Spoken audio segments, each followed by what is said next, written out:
Too small and your kick disappears, too big and the venue's crying about their neighbours. So what's the perfect sub for a gigging band? And how much should you really spend? And there's one sub here that I would actually tour with despite its size and price. I'll tell you which one, but you'll have to stick around until the end to find out. Plus, I'm going to challenge a common assumption about whether moving up in budget always gives a better real world result. So let's just jump in. Hey everyone, Gary here. Today we're diving into one of the most underestimated parts of a live PA, and that's the subwoofer. Specifically, we're talking about band practical formats, so twin 10s, 12-inch subs, 15-inch subs, and no, we're not going down the rabbit hole of monster 18-inch rigs. I'm going to try and avoid 18-inch rigs here just because they require a full road crew to get into most venues, but we might dip our toe into them at the very end. For the purpose of this video, I've split the list into 3 tiers.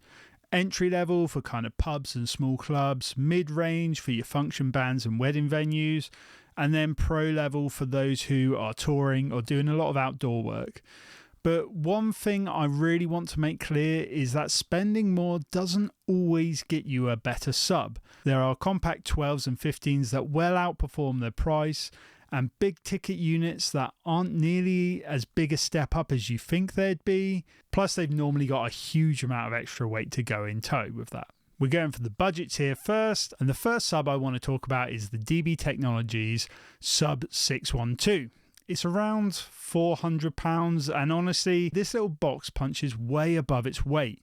600 watts RMS peaking at 1200 with a max SBL of 129 dB. For something that's under 20 kilos, there is a serious amount of output. It's compact, flexible, and has all the basic balanced ins and outs, mono and stereo inputs. The frequency response dips down to around 46 Hz, which covers plenty of ground for live bands without needing a large enclosure. But that's also one of the downsides that a 12-inch speaker has, and the 46 Hz roll-off means if you're expecting tons of bass, you might feel it lacking in the very lowest frequencies. Think of this as a really tight and punchy audible low end, as opposed to the kind of bass you really feel. Still, for pub gigs and small function rooms, it's a cracking all-rounder sub that helps keep the stress off your tops. I have heard that these do limit quite heavily, so you probably will need at least 2 and maybe more to make up for that limiting, reducing your output. Next up is one of my favourite budget brands, the Box, and their Pro range, specifically the Achat 115 Sub A. These are roughly £540, and it's a solid 15-inch option for those who want deeper bass or staying on a budget. You get really great value here. That larger driver size fills out the low end beautifully, especially for live bands. But be warned, it's not light. At over 32 kilos, it's a bit of a lump and probably a 2-person lift in most situations. Although it does have caster mounting points, that should make it more manageable for those with vans, but it's not always ideal. You're probably going to have to lift this at some point or another. Build quality is fairly decent for the price, though don't expect any DSP or the ability to run these in cardioid out of the box. This sub is all about brute force performance at a low price, so you need to set your expectations for that. Although I have always found the warranty from Foman great, this probably isn't going to last forever. And speaking of Foman, you can find my affiliate links in the description below for all these speakers. It costs you nothing to click here, and it really helps me keep this channel going and helping you to upgrade your system. Now it's time to step up into the mid-range, and we're hitting some serious gigging territory now. £600 to £900 is what I've kind of set for this budget. And we're going to start off with the HK Audio L Sub 1200. This comes in at around £690 and it uses 2 10-inch drivers, which might sound small, but trust me, they really deliver. The result is tight, punchy bass that doesn't spill out all over the mix. It's compact, it's rugged, does weigh about 30 kilos, which again is on the heavier side, and its dimensions means that the weight is less of an issue, and you can probably load this in out without destroying your back too badly. The trade-off of 10-inch speakers is obviously that you won't get that chest-thumping rumble you'd expect from a 15 or an 18. So if you're doing heavy rock or metal, you might want something beefier. But for wedding bands and pop sets, this thing is a gem, super punchy and responsive while putting out a great amount of low end into the room. This is the kind of bass you will get away with in most venues while getting some more volume out of your tops. For me, this is kind of an ideal situation, and this sub really doesn't disappoint. You really want to check it out if you haven't seen this sub already. Next up, we have one of my favourite subs, and my sub of choice is the RCF Sub 705 AS Mark III this time around, and that's about £750. This is where we start to feel the bass a bit more. It's a 15-inch active sub with a strong build, great low-end extension, and a nice step up in overall output from some of our previous subs. I'd say this can do sort of 150 to 200 person capacity venues. Two of these are a solid investment. It's about 30 kilos, but manageable, and it delivers proper live sound performance without hitting those big boy prices that we're going to talk about later. I actually run the Mark IIs of these, which save you a bit of weight at the expense of a drop in volume, but if you want to know more about them and my experience with them, I've actually got a video right here that you can check out. When choosing my subs, I had one other choice in mind, and I kind of might wish that I went that way now, and that is the Yamaha DX15 Mark II. These come in at roughly £970, so a bit more expensive, and they've got a 15-inch driver, Class D power amp, and thanks to the horn-loaded design, where it's quoted SPL, is 135 dB, but that's wild for something under £1,000, even if it doesn't quite reach that SPL limit. And don't forget, Yamaha have an absolutely amazing warranty scheme, so you're not going to have to worry about the long-term life of this sub either. It's going to do you for years to come. The cool thing about this sub over the RCF is it has built-in DSP with different modes like normal, boost, and I think it's got an extended low frequency button, so you can tailor your tone to your venue. It is quite a bit heavier, which is kind of what put me off. It's 36 kilos, so this isn't going to be an easy lift. You're definitely going to want two people at this weight range, but it does have caster mounts again, if that's useful. But for me, it's probably one of the most flexible mid-range subs around. It packs a real punch, and I think this could probably hit that 300 cap gig if you've got a couple of them running. It gives you punch and a serious amount of low end without hitting that 18-inch sub range, but we really are hitting that 80-inch weight range. So you might want to think about an 18 if you're debating this sub, although it is a bit smaller than most 18-inch subs and definitely smaller than my 18-inch EVs. Right, we're going to move on to the big guns now. The £1,000 plus subs. These are kind of your pro subs, the ones that you're going to see at big venues and at festivals. And we're going to start off with the RCF Sub 15AX. These come in around $1,250, so the cheaper end, but it is a serious upgrade over the 705. You get higher output and a box that's really designed for touring. It's got a 15-inch driver and it's rated at 135 dB. It delivers the kind of headroom you want for larger rooms and outdoor stages. It's not light at just over 31 kilos, but it's not much more than the 705 Mark III, but this can handle some real-world abuse and could be much heavier, like our Yamahas. This is the level where you actually get access to DSP from RCF. This is where many people find RCF lacking in most of their ranges, so you can truly realise the full potential of this sub. But it is really up to you whether the additional £500 is worth the value.